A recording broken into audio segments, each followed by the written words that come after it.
Welcome back to TechGetter Official. In today's video, we'll learn how to fix a computer that can't find or connect to Wi-Fi. Let's begin. First, click on the Start menu, then select Settings.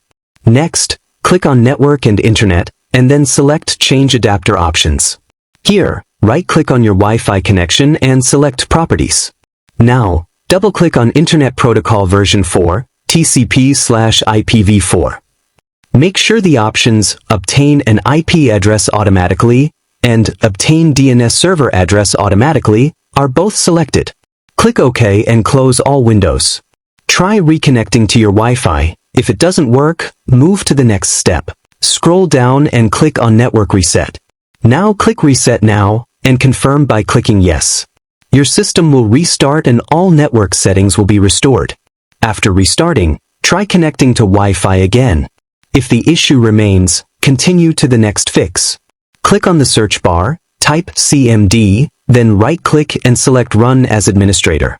Now type the netsh winsock reset and press Enter. Now type netsh in IP reset resetlog.txt and press Enter. After that again type IP protocol configuration/flushtons and press Enter. After this, restart your computer and check if Wi-Fi works. If not working, then try next method. Press Windows +R and type dev.msc, then hit Enter. This will open Device Manager. Click on Network Adapters, then right-click on your Wi-Fi adapter. Select Update Driver, then click Search automatically for drivers. Wait for the process. If it says Best Drivers already installed, close it.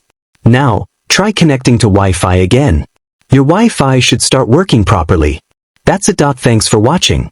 If this tutorial was helpful, make sure to like, comment, and subscribe to TechGetter Official.